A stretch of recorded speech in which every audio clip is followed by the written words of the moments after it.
Alright guys, hello and welcome back. Six Sigma to face off against Myrmidons in this second game of the best of 3 finals to close out the Challenger Cup open bracket segment. We call it a segment for 5 weeks. The open bracket portion of the Challenger Cup for summer. I guess that works. I don't know. Supposed to help me, my co-caster, letting me just kind of stew in the juices of my own creation here. It's like, help me, save me, please. Anybody? This is your bad. No? Yeah. Don't blame me for this one. This is your time, bad. Next time you're sitting there and you can't remember what a divine ruin is. Now remember, I won't help you. I will mention this moment, and then you will regret it. I know what divine ruin is. I promise. Karma.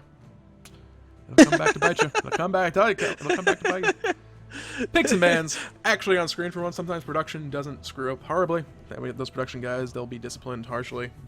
You know, no food for a week or something. We'll put them in a timeout maybe. I don't know. We'll figure out something. Thor, gonna be locked in first pick on the back of those bands. Ares, Athena, banned out by Six Sigma. Mir, Neath for Myrmidons. Ares, yeah, not something we see banned out too often, but Dardas was definitely giving them a hard time with it in that first game. Yeah, it was just like, okay, they want to play around in circles around whatever we're putting down on the board.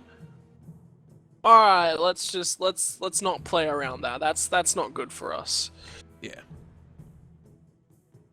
Anyway, Thor left the open and picked up, not the Sylvanus, but that means Xbalanque and Hades are going to be the counter picks.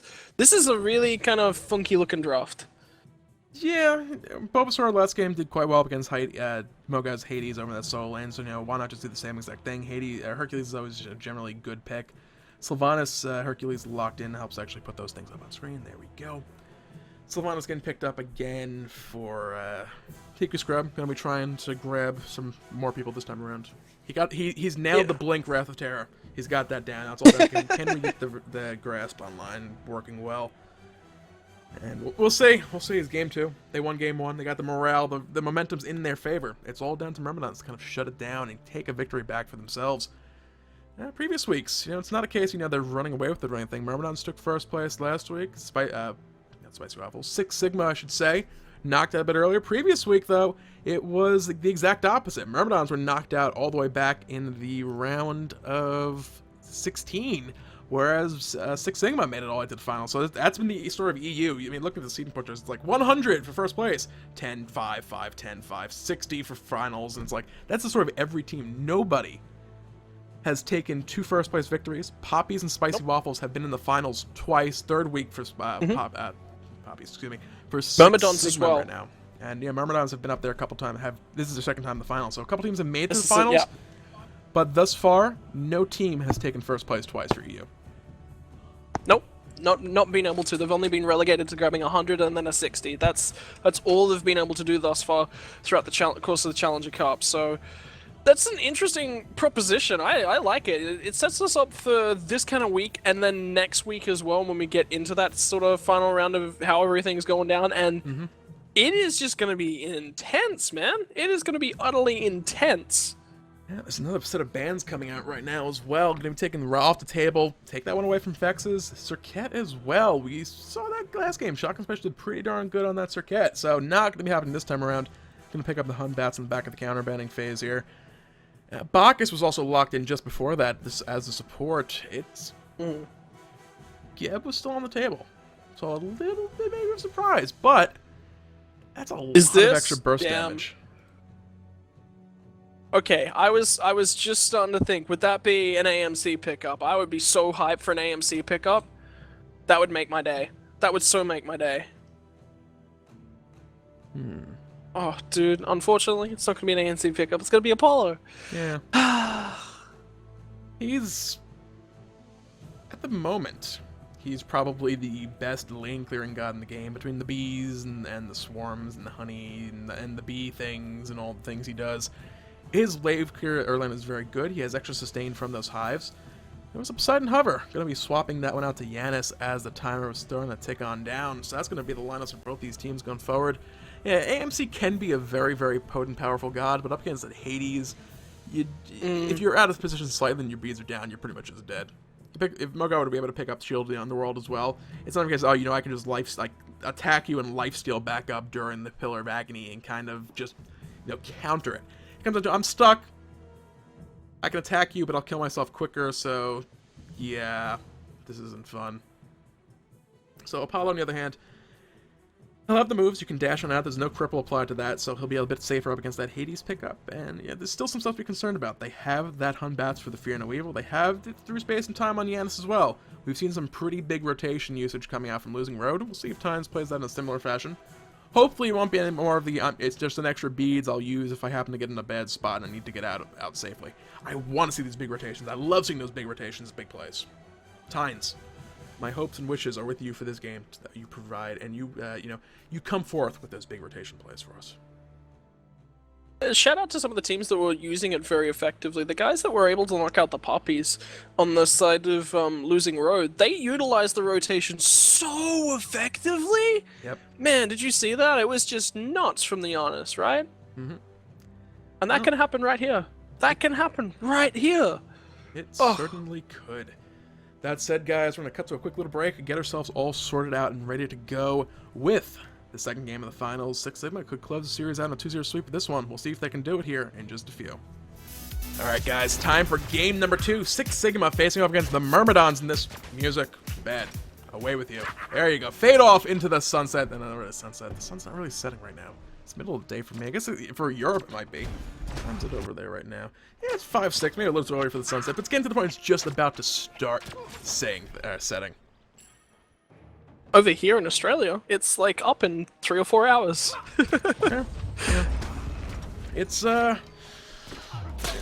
don't know why you're up. I mean, and now you get all the, like, the vampire spider kangaroos coming out, and it just gets even worse than that over there. Dardes, first blood, early one might be coming out if they can find one more hit on time. Good body blocks from Jermaine. Bro system from the 80 carry to keep his support alive.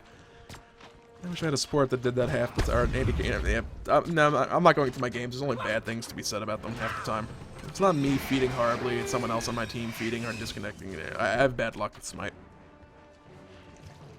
Look at this, though. The fact that Dardes got body blocked by Jermaine, that was fantastic. I mean, you mentioned the body system. I love the body system. Yeah. I love the body system. Keeps you safe from strangers. And no one likes strangers. You have an adult present with you when you talk to them. And, you know, who has an adult at hand all the time? Nice ball to Dardes. They do not like him this game, that is for sure. Jermaine is forced to do the carrying out of this lane at the moment. Dardes is just like, yo, I carried. I tried last game. Six Sigma, mid lane as well. Look at those health bars.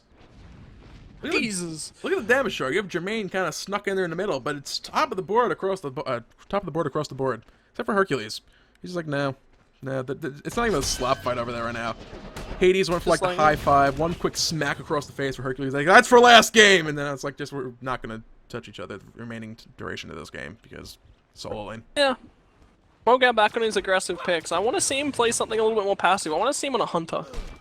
Just to see, I want to see something different out of him. He can go aggressive and, you know, when it works, but when it fails, Myrmidons have got nothing in reserve. They're actually going to look for something in mid lane coming out of Six Sigma. The trade on towards Shock and Smash, that was huge. He's forced to just get the heck out of here, but yeah. Crunchy and Vex says they took some damage on their own.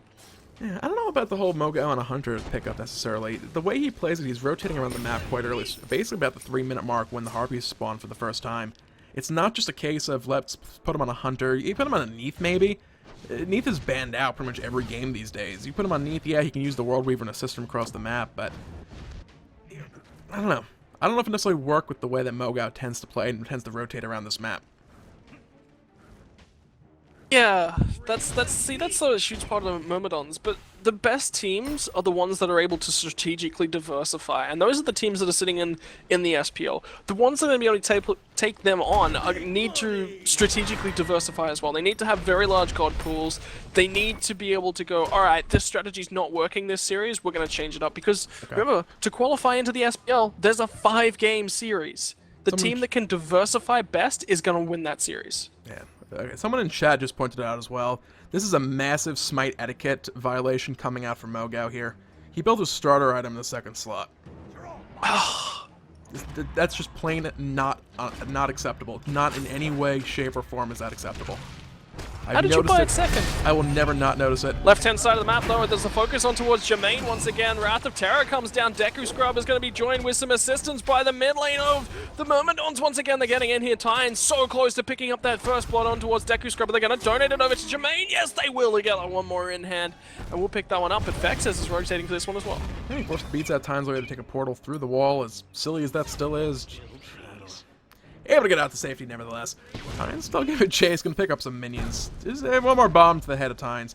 He's out of little halos, however, we're not gonna be able to drop any follow-up damage onto that. Taking beat that damage short. Hercules got a hit off on Tomogo. Some progress going on over there. Yes! He's going for them too. The Earthbreak connects us more damage. He just doubled the amount of damage he's done the entire game with that, and it's going up very, very quickly. It's back with slap fight though. Solo lane. I don't see a repeat of last game happening.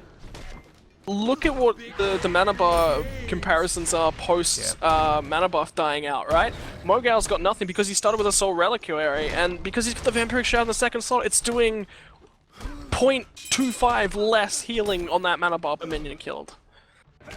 Is that the number on that?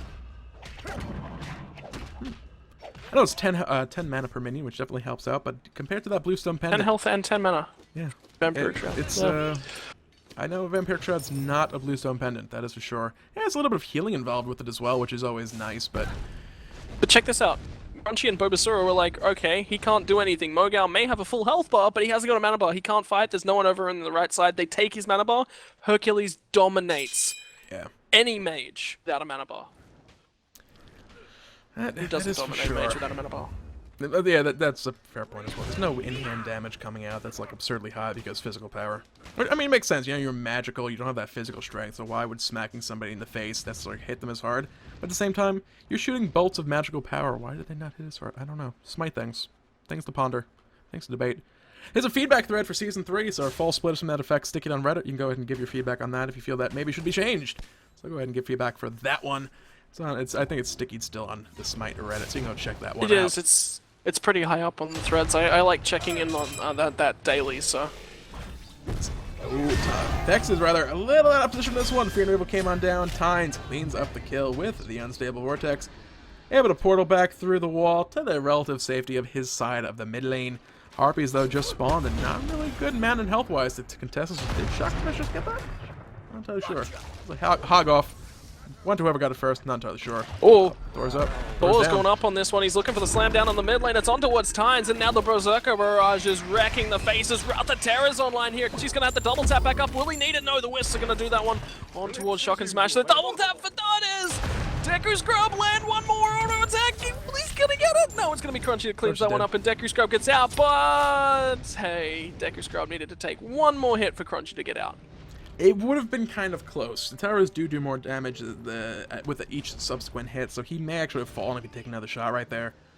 That said, it was 2 shots. I don't know. If he'd been able to tank one up, they both probably could have gotten out alive. But I think where Mr. Crunchy was, even if he had taken one less shot there, he would have taken an additional shot anyway before he left the proximity of the tower, so he would have died either which way. So it's like, yeah, we definitely saved Sylvanus at the cost of Mr. Crunchy.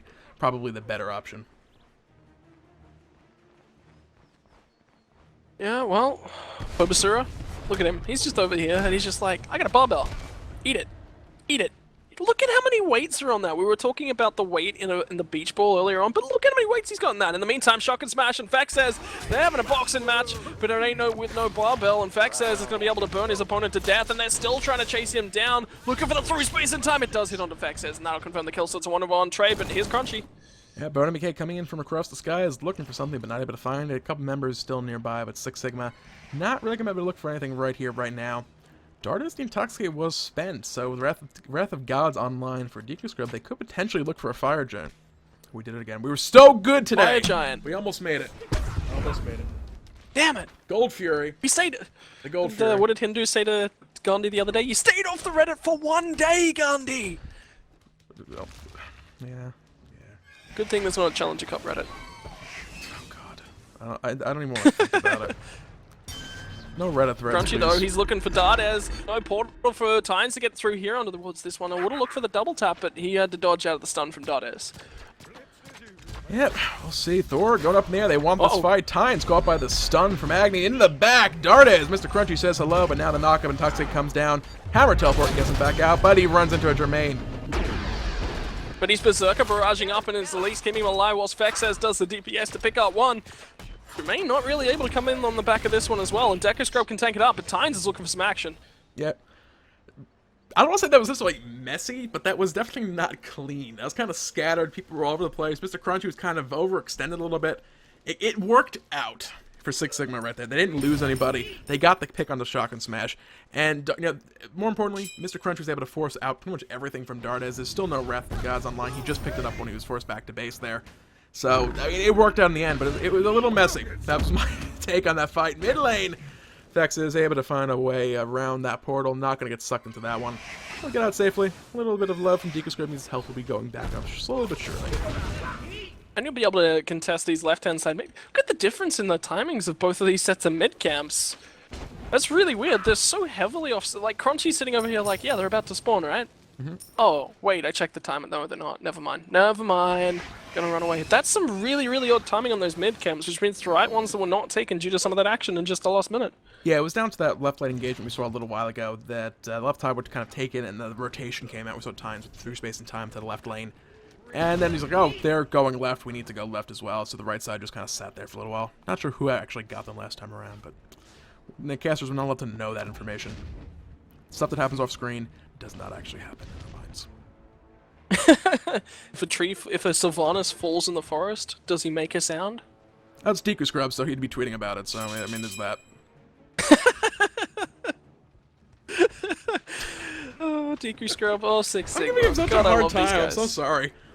He's one of the few guys I've like actually talked with on Twitter about stuff, and I was like, I spoke to him once, so that counts. I'm gonna take a shot here and there.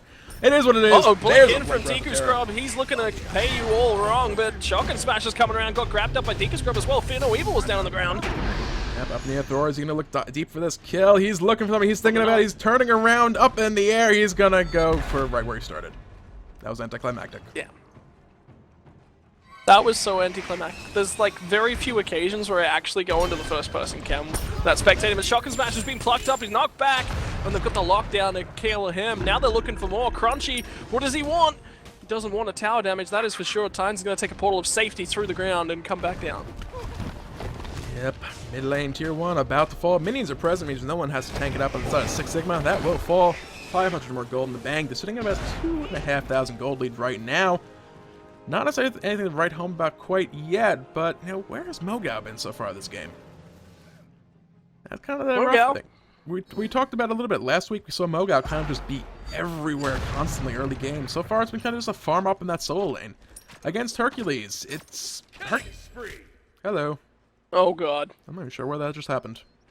That happened mid lane. They just walked into each other.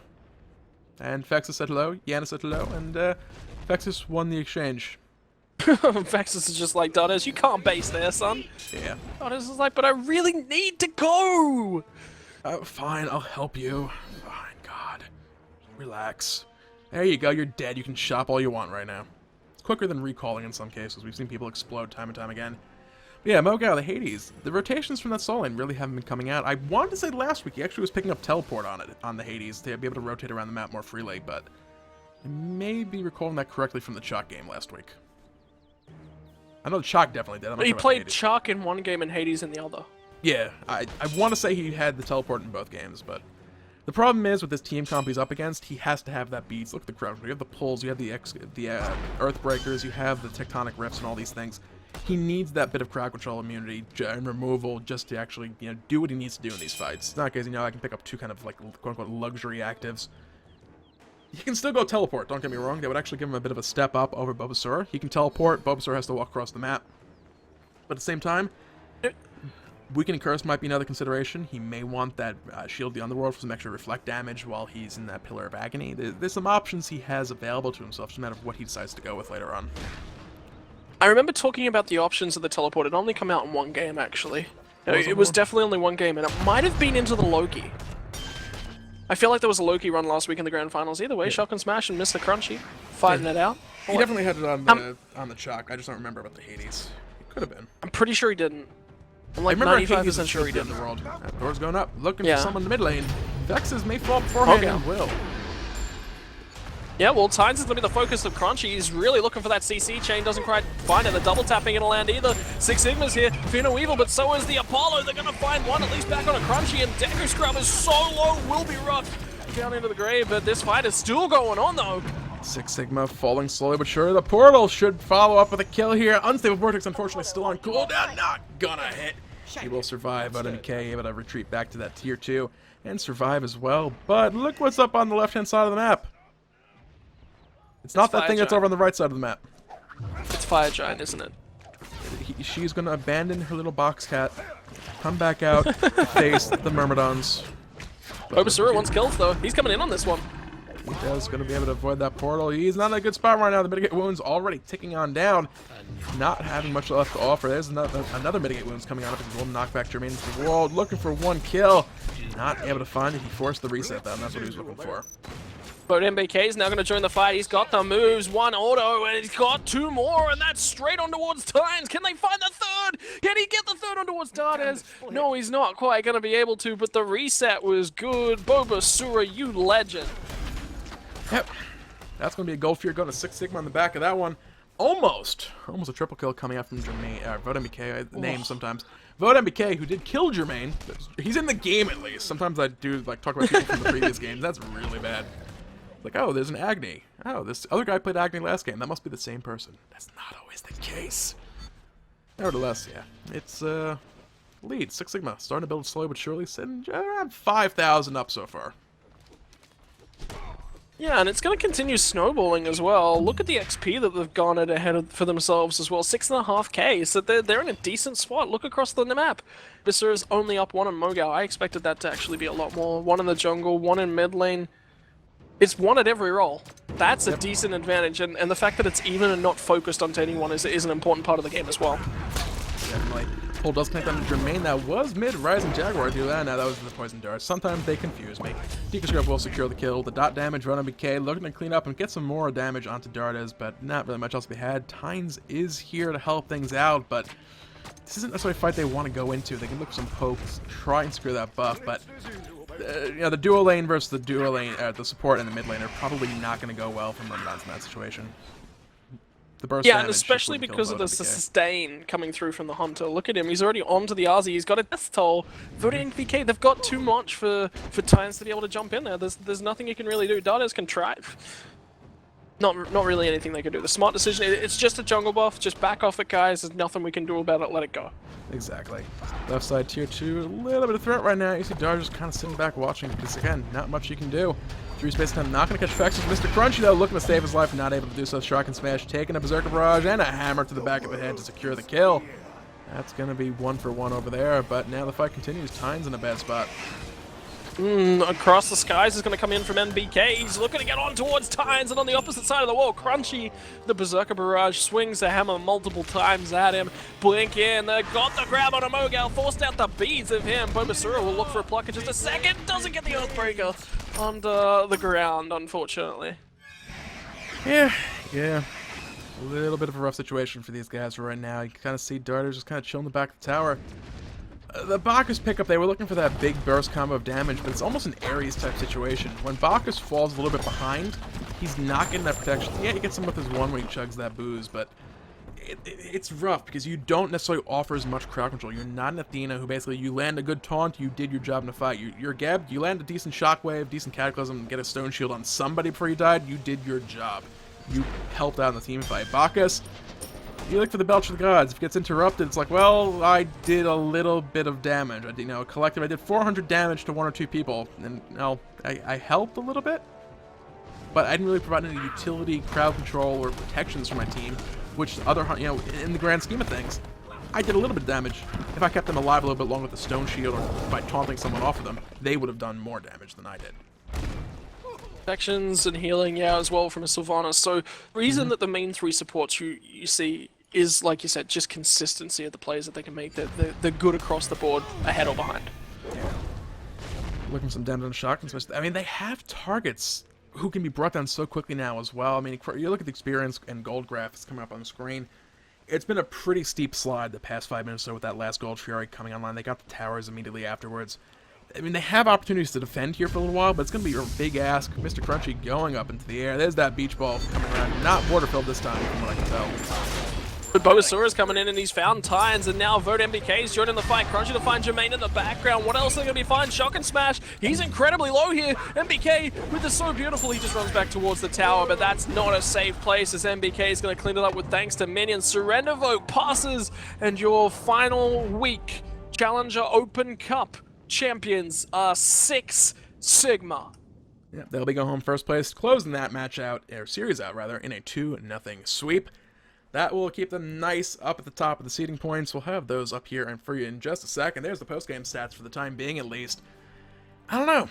Last week, Moga, we saw him just completely on fire all over the map, and I don't know, he just seemed kind of content farming that solo lane today, and I think that was a big factor, big reason why they didn't have an early game match, or really, what am I trying to say? They didn't have that early game pressure that they had last week. That's the thing I was getting at. Six Sigma are the only team to win 2 European Open Cups, Challenger Cups. They are. And that's the reason that they're at the top. Look at the points that they had. They got 200 points from those 2 wins. Those 2 placings puts them pretty much on top of the Challenger Cup. Yep. That's incredible. That is incredible. It's some crazy stuff. That, like you said, that's going to be it for the open bracket portion of the tournament. I'll actually bring that up on screen right now. That's the format. Format card there. That's not the format card. Try this again. There's in theory a format card, so it's on screen right now. It's going to slideshow out in just a moment. But it's yeah, we're moving on to the round robin group stages next week. They'll be split up in NA, EU. They're not going to be fighting each other, but they'll be split up into 2 groups of 8, and those 2 groups of 8. NA and EU will be split up into groups of 8. I'm all over the place with the post game. What is happening in the round robin stage, Scott? Tell us about it. In the round robin stage, each team is going to play each other team in their group once. 2 groups of 4 for each region. That means 3 games per team per weekend. What you're going to be seeing in that is the team that wins the top 2 teams from each group will be progressing to playoff in a best of 5. First plays second from each group. So first from Group A plays second from Group B. First from Group A plays second from Group A. The best of 5 winners will be moving on to play the bottom 2 teams from the SPL in a relegation promotion match, and that will lead them into the fall split of the SPL. They will successfully beat the rest of the scrubs in their region there, and they will be moving on to the Smite World Championship. This is the last chance the teams have got to qualify for that, but first off, they've got to get through the round robin stage.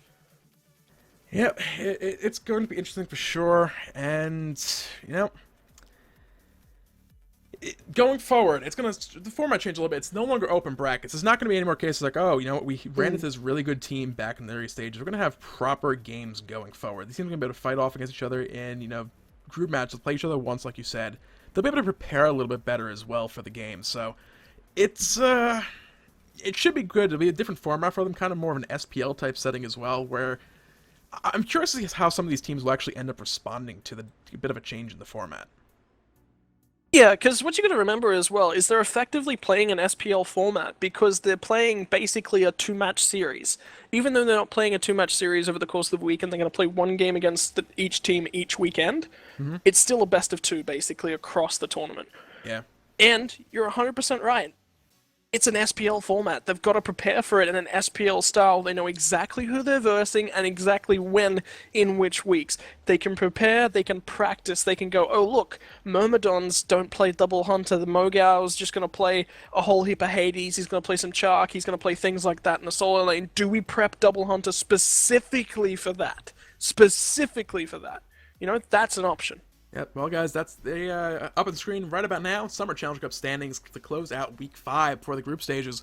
Spicy Waffles, while technically they're up there in the seeding points, they are not actually able to field a full roster going forward because of some players moving up to various SPL teams.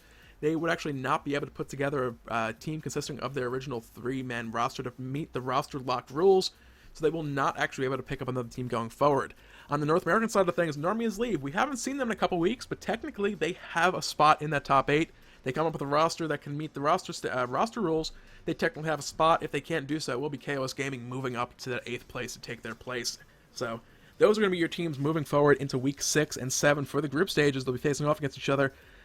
It's, like I said, I'm excited to see how this one plays out. It's a bit of a different format this time around for the Challenger Cup. I want to see how these teams fare against each other because the opportunity comes in, you know, we can research these teams. We don't have to worry about running up against randoms in the early, you know, quote-unquote randoms. You know, teams we haven't faced before, teams of people we don't know who they are necessarily. There's research to be done. These teams are going to be looking back at the replays, looking at these match histories, preparing for these games. is it comes down week 8 when we get to those grand final stages. It's going to be 4 teams moving forward from each region. They're going to be facing off in a best of 5 semifinal, it's a single elimination bracket, where each match will be best of 5. So that, again, it's going to be kind of the next step up, where it's going to be even more research going into those matches, because they want to make sure that they get into those top 2 spots to actually contend and fight for what could potentially be a seat in the fall SPL, which could potentially also lead to a spot in the Season 2 Smite World Championship. Yeah, it's all in the air. I love this. You know, the thing with the problem with open brackets is that you don't get to prepare. But on the plus side, we get to see some funky picks. Yep. Do you now think back to Suelo's first game today, where he played the Kronos mid against the Puppies? Are you gonna have to ban that? Is something playing on the back of your nine? Probably not. Probably not. You know, but it's also gonna mean that anytime these guys meet each other in solo queue, they're scouting what they're playing. These guys are going to be scrimming with specific scrim partners. We know that TSM only scrim Cloud9, so those two know each other's strategies inside and out. Are some of these NA Challenger and European Challenger Cup teams going to make up some partnerships like that when their groups get released? They play only a team from the other group. The problem with that is, when they meet them in a best-of-5 series, what do they go to from there? Yep, that is for sure. Well, we'll find out next week how these teams look to kind of group up, or not group up, what am I talking about? How these teams look to treat the group stages. There was at least a group in the sentence I was actually trying to say. Yeah. But there's the scores as they stand, finals going forward, guys. It's been an absolute pleasure being here today. There's the Smite Masters going on over on Smite Game 2. The SPL is about to kick off right now on Smite Game as well, so there's still a ton of Smite to watch today if you want more Smite action. Smite Masters Brazil, if you don't know what that is. AFK Gaming, as part of the first place prize for winning the Spring Split Finals for the SPL, they got a trip down to Sao Paulo, Brazil, where they're facing off against the best that Brazil has to offer, in a little bit of I'm not sure if it's exhibition necessarily, but I believe there might be prizing involved or something like that. So there's some games going on, see how the best North America, at least, or the best of the world, because technically, they beat the World Championships on their way through to the finals, so while the World Championship title is still technically not in their hands, they've beaten the World Championship, maybe top in the world at this point in time. If you didn't watch the SPL Thursday, AFK actually managed to pull back-to-back games, securing 100% of mid-Harpy camps in 2 games in a row, which has not happened. That's some good control. It's my That's some history. fantastic control. It absolutely is. No, that is... Wow. Okay, that's insane. I'm really keen to see these guys going forward as well. They've got the option. They can do that this split again, and they're in a spot where they're locking themselves into next split as well, and that's the fall split. That's the qualification stages for the Smite World Championships. This is something we were not seeing. This sort of depth coming through right down through the Challenger Cup. At the start of this split of the Challenger Cup, the depth from North America, it was not there. We were seeing stomps all the way to the Grand Final, and even in some cases in the Grand Final. But now some of these teams are just so back and forth, so close. You look at Noble, you look at Resist, High Five, they're up the top, but they just got beat on the, yesterday. They got beat. And that could happen again, and we're going into group stages where if they get beat by one team in the first week, they're going to prepare even harder for next week. Oh, without a doubt. I mean, they know their matchups. They can definitely prepare for them ahead of time. That's it, guys. We'll have more info on that as the week goes on. Maybe do some in-depth analysis, maybe some articles, maybe a couple videos, maybe a bit of a pregame show next week. We're not sure what we're doing going through group stages quite yet. We'll talk about the teams more at depth, at least, because we now know as well what we're going to be looking at going to next week. And so we'll have all the juicy info, who the teams are playing, what the individual players have been playing, both in these previous weeks in the Challenger Cup, as well as just, regular play. Maybe, has one of the hunters, has a hunter been playing a lot of Kronos or a lot of Freya over there in the duo lane. Maybe see some more mages over there. There's all sorts of little things that maybe they can pull out going to the group stages. We'll find out. Poseidon? I don't know about Poseidon ADC. I'm all for Poseidon jungle, but I think who was it that tried it? Someone tried in the SPL like a week or 2 back. And Someone did. Was it AFK? I think it might have been AFK. Might have been. I'm not sure. Anyway, something as well I'd like to point out. If you want to tweet your predictions for the first week of the Challenger Cup group stages, I'm at Ranconius on Twitter, and Jodian is at TheseJodian. Spell his name with a "the" in front of it. Yeah. Make sure you tweet your predictions for this week at us, because we might find some way to integrate them into the pre-show next week. Who wants to get their thoughts and predictions up on the screen? I like that idea. We'll see. We'll see what we do next week. There's a lot of ideas. We're not sure what exactly we're doing. I like that one, though. Maybe we'll do that. I don't know, team logos are going to be a thing for next week. I've had those little stock lightning bolts at the top left and top right of the screens with picks and bans for months at this point. Teams either know about it or will be knowing about it very soon. We have logos. Fun. Gotta personalize things a little bit. That's it, guys. we've kind of been known as the kings of brief outros here at the Challenger Cup. Now that we're trying like 15 minutes talking about this stuff. Like, yeah. But there's some good stuff to talk about. We've got a lot of good definitely content. Anyway, yeah. Yeah. All right. I'm going to let you close out. There's more Smite going on tonight. Or today. Yeah. Okay. I'm going to stop. I swear. Thanks for watching, guys. We really appreciate it. Thank you very much to the backroom staff as well, the admins, keeping things running smoothly. And, of course, thank you for the players for coming out and playing. Thanks to everybody, basically, is what I'm trying to say. We'll be back here. Actually, no, I'm not going to be back here. While it was a nice little foray to the world of the Hindus, we will not be back here next week, I don't believe. We shall leave you to your own devices. Maybe we'll host here. We'll be back on Smite Game 2 next week.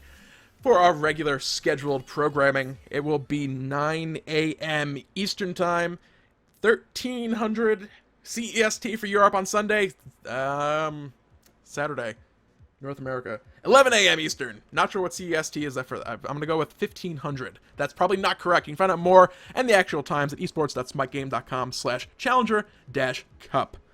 Make sure you check that stuff out. We'll have info on the upcoming group stages as well. To wrap things up, though, thank you very much to my co-caster Ranconius once again for joining us this lovely, lovely weekend. It's been a blast. And for hi-rez Studios and myself, have a great day.